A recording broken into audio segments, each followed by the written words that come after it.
বিসমিল্লাহির রহমানির রহিম। পরম করুণাময় ও অসীম দয়ালু আল্লাহর নামে শুরু। ইন্না ফাতাহনা লাকা ফাতহাম মুবিনা। নিশ্চয়ই আমি আপনার জন্য এমন একটা ফয়সালা করে দিয়েছি যা সুস্পষ্ট। লিয়াগফির লাকা আল্লাহু মা তাকদ্দামা মিন যানবিকা ওয়া মা তাআখারা ওয়া ইউতিম্মা নি'মাতাহু আলাইকা ওয়া ইয়াহদিয়াকা সিরাতাম মুস্তাকিমা। যাতে আল্লাহ আপনার অতীত ভবিষ্যৎ ত্রুটিসমূহ মার্জনা করে দেন এবং আপনার প্রতি তাঁর নিয়ামত পূর্ণ করেন ও আপনাকে সরল পথে পরিচালিত করেন। وَيَنصُرَكَ اللَّهُ نَصْرًا عَزِيزًا। এবং আপনাকে দান করেন বলিষ্ঠ সাহায্য।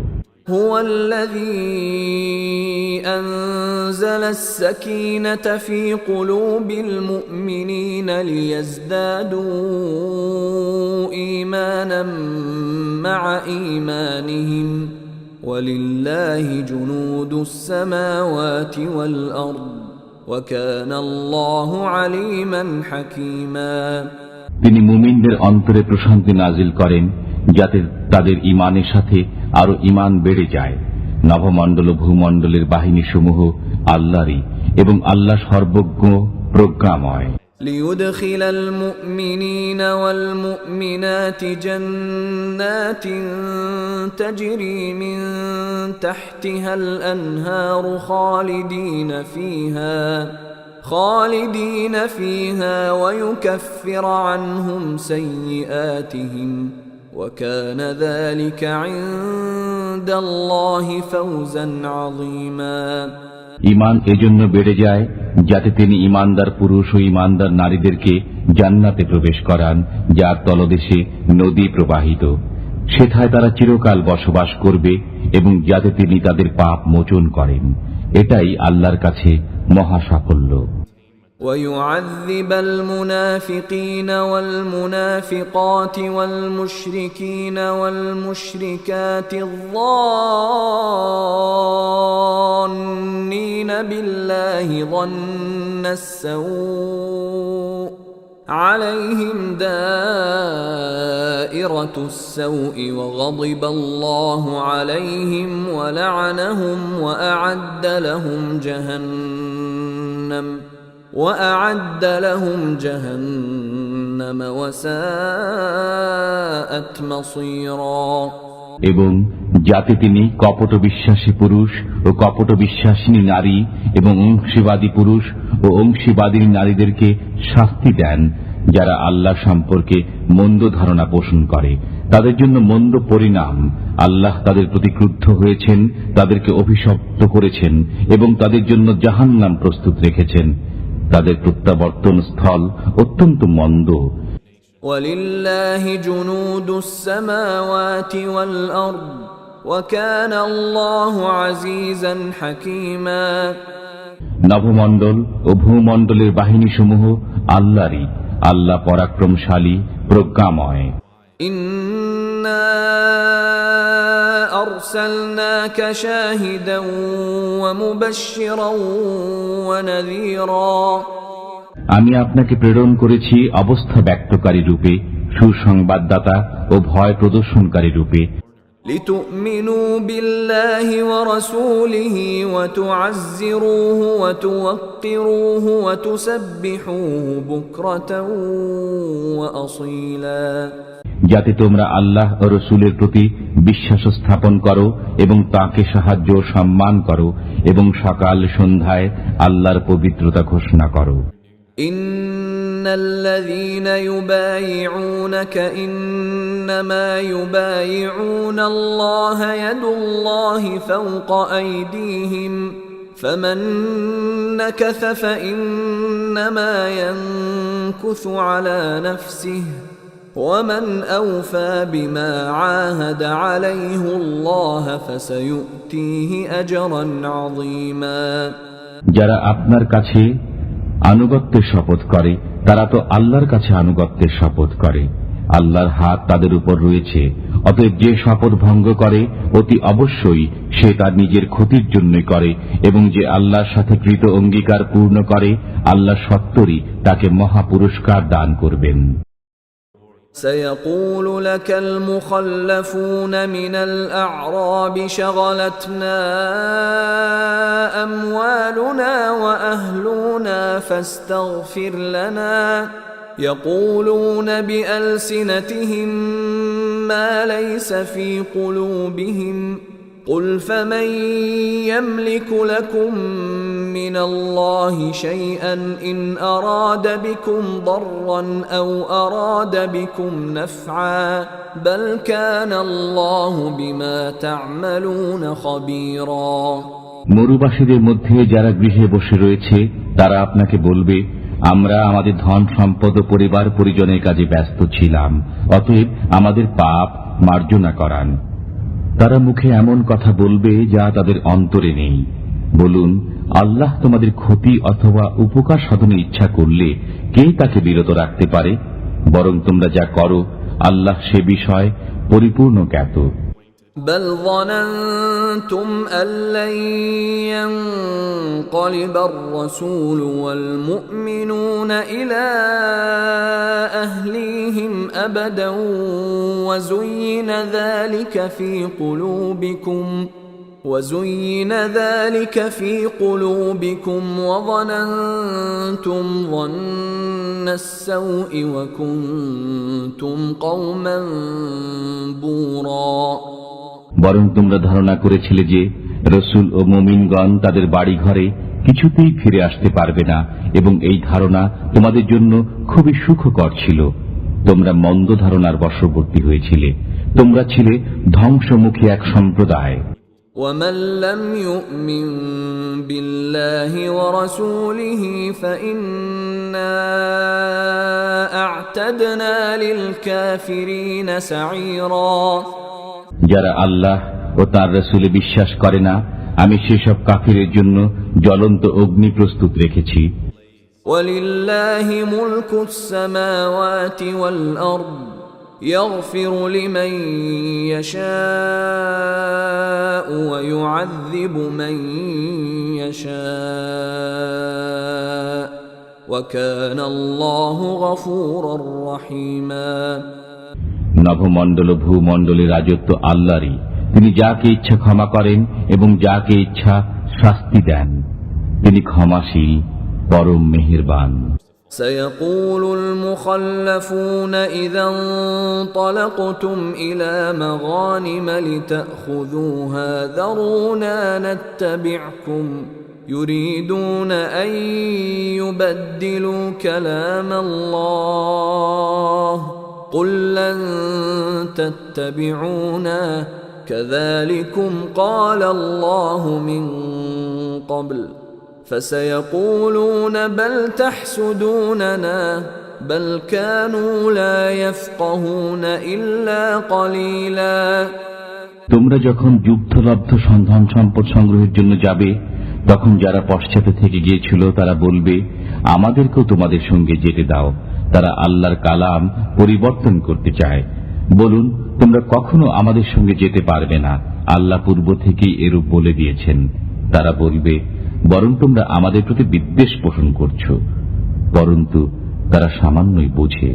قل للمخلفين من الأعراب ستدعون إلى قوم أولي بأس شديد تقاتلونهم أو يسلمون فإن تطيعوا يؤتكم الله أجرا حسنا وإن تتولوا كما توليتم من قبل يعذبكم عذابا أليما। গৃহে অবস্থানকারী মরুবাসীদেরকে বলে দিন, আগামীতে তোমরা এক প্রবল পরাক্রান্ত জাতির সাথে যুদ্ধ করতে আহত হবে। তোমরা তাদের সাথে যুদ্ধ করবে যতক্ষণ না তারা মুসলমান হয়ে যায়। তখন যদি তোমরা নির্দেশ পালন করো তবে আল্লাহ তোমাদেরকে উত্তম পুরস্কার দেবেন, আর যদি পৃষ্ঠ প্রদর্শন করো যেমন ইতিপূর্বে পৃষ্ঠ প্রদর্শন করেছ তবে তিনি তোমাদেরকে যন্ত্রণাদায়ক শাস্তি দেবেন। ليس على الأعمى حرج ولا على الأعرج حرج ولا على المريض حرج ومن يطع الله ورسوله يدخله جنات تجري من تحتها الأنهار ومن يتول يعذبه عذابا أليما অন্ধের জন্য, খঞ্জের জন্য ও রুগ্নের জন্য কোনো অপরাধ নেই, এবং যে কেউ আল্লাহ ও তার রাসূলের আনুগত্য করবে তাকে তিনি জান্নাতে দাখিল করবেন, যার তলদেশে নদী প্রবাহিত হয়। পক্ষান্তরে যে ব্যক্তি পৃষ্ঠ প্রদর্শন করবে তাকে যন্ত্রণাদায়ক শাস্তি দেবেন। لقد رضي الله عن المؤمنين إذ يبايعونك تحت الشجرة فعلم ما في قلوبهم فأنزل السكينة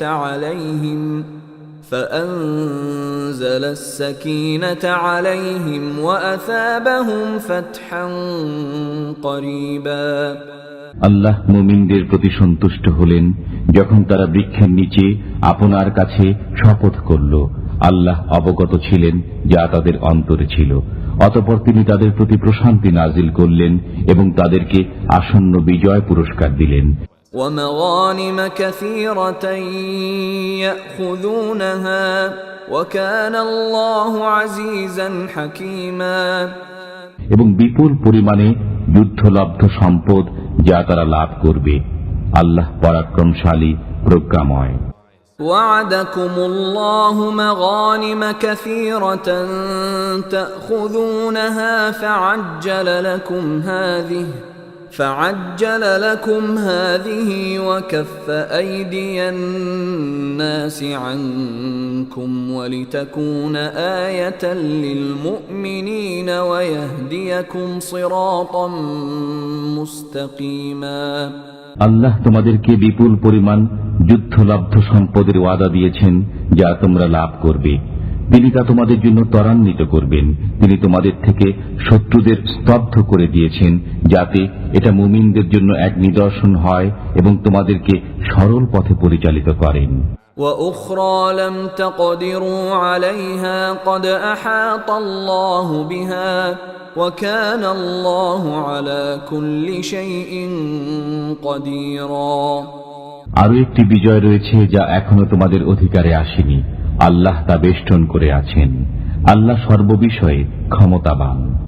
ولو قاتلكم الذين كفروا لولوا الأدبار ثم لا يجدون وليا ولا نصيرا যদি কাফিররা তোমাদের মোকাবিলা করত তবে অবশ্যই তারা পৃষ্ঠ প্রদর্শন করত, তখন তারা কোনো অভিভাবক ও সাহায্যকারী পেত না।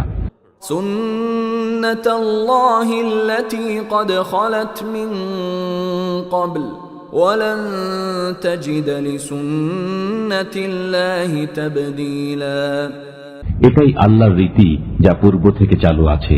তুমি আল্লাহর রীতিতে কোনো পরিবর্তন পাবে না। وهو الذي كف أيديهم عنكم وأيديكم عنهم ببطن مكة من بعد أن أظفركم عليهم وكان الله بما تعملون بصيرا তিনি মক্কা শহরে তাদের হাত তোমাদের থেকে এবং তোমাদের হাত তাদের থেকে নিবারিত করেছেন এবং তাদের উপর তোমাদেরকে বিজয়ী করার পর তোমরা যা কিছু করো আল্লাহ তা দেখেন। هم الذين كفروا وصدوكم عن المسجد الحرام والهدي معكوفا أن يبلغ محله ولولا رجال مؤمنون ونساء مؤمنات لم تعلموهم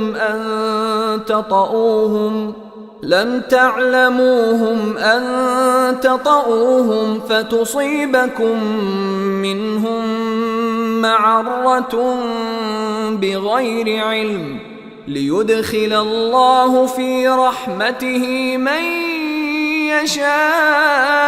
يشاء لو تزيلوا لعذبنا الذين كفروا منهم عذابا أليما তারাই তো কুফরি করেছে এবং বাধা দিয়েছে তোমাদেরকে মসজিদে হারাম থেকে এবং অবস্থানরত কুরবানির জন্তুদেরকে যথাস্থানে পৌঁছতে। যদি মক্কায় কিছু সংখ্যক ইমানদার পুরুষ ও ইমানদার নারী না থাকত যাদেরকে তোমরা জানতে না, অর্থাৎ তাদের পিষ্ট হয়ে যাওয়ার আশঙ্কা না থাকত, অতঃপর তাদের কারণে তোমরা অজ্ঞাতসারে ক্ষতিগ্রস্ত হতে, তবে সবকিছু চুকিয়ে দেওয়া হতো। কিন্তু এ কারণে চুকানো হয়নি যাতে আল্লাহ তাআলা যাকে ইচ্ছা স্বীয় রহমতে দাখিল করে দেন। যদি তারা সরে যেত তবে আমি অবশ্যই তাদের মধ্যে যারা কাফির তাদেরকে যন্ত্রণাদায়ক শাস্তি দিতাম। إذ جعل الذين كفروا في قلوبهم الحمية حمية الجاهلية فأنزل الله سكينته على رسوله وعلى المؤمنين وألزمهم كلمة التقوى وكانوا أحق بها وأهلها وكان الله بكل شيء عليما কেননা কাফিররা তাদের অন্তরে মূর্খতা যুগের জেদ পোষণ করত, অতঃপর আল্লাহ তার রাসূল ও মুমিনদের উপর স্বীয় প্রশান্তি নাজিল করলেন এবং তাদের জন্য সংযমের বাক্য অপরিহার্য করে দিলেন। বস্তুত তারাই ছিল এর অধিকতর যোগ্য ও উপযুক্ত। আল্লাহ সর্ববিষয়ে সম্যক জ্ঞাত। لقد صدق الله رسوله الرؤيا بالحق لتدخلن المسجد الحرام إن شاء الله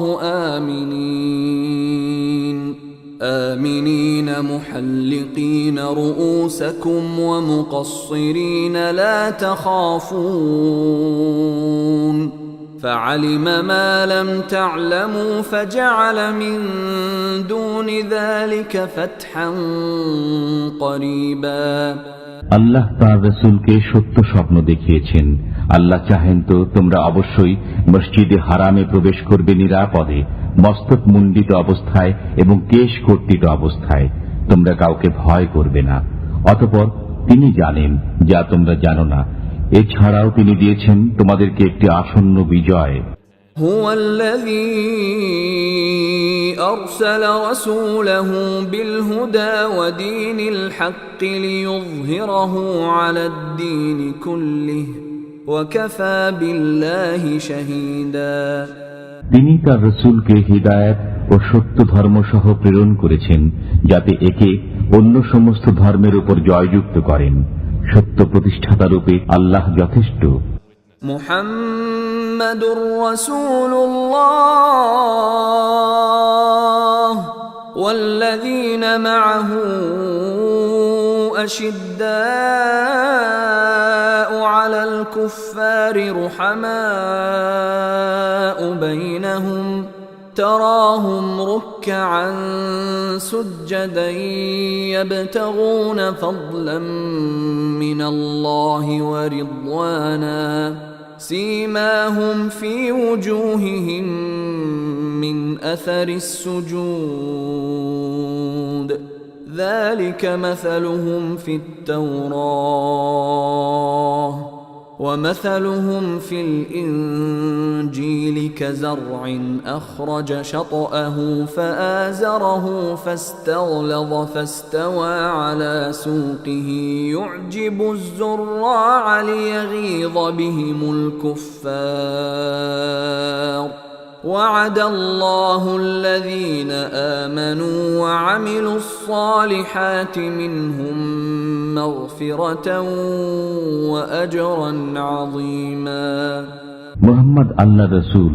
এবং তার সহচরগণ কাফিরদের প্রতি কঠোর, নিজেদের মধ্যে পরস্পর সহানুভূতিশীল। আল্লাহর অনুগ্রহ ও সন্তুষ্টি কামনায় আপনি তাদেরকে রুকু ও সিজদারত দেখবেন। তাদের মুখমণ্ডলে রয়েছে সিজদার চিহ্ন।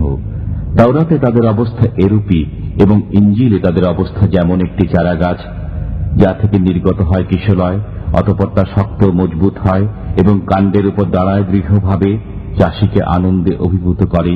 যাতে আল্লাহ তাদের দ্বারা কাফিরদের অন্তর্জালা সৃষ্টি করে। তাদের মধ্যে যারা বিশ্বাস স্থাপন করে এবং সৎ কর্ম করে, আল্লাহ তাদেরকে ক্ষমা ও মহা পুরস্কারের ওয়াদা দিয়েছেন।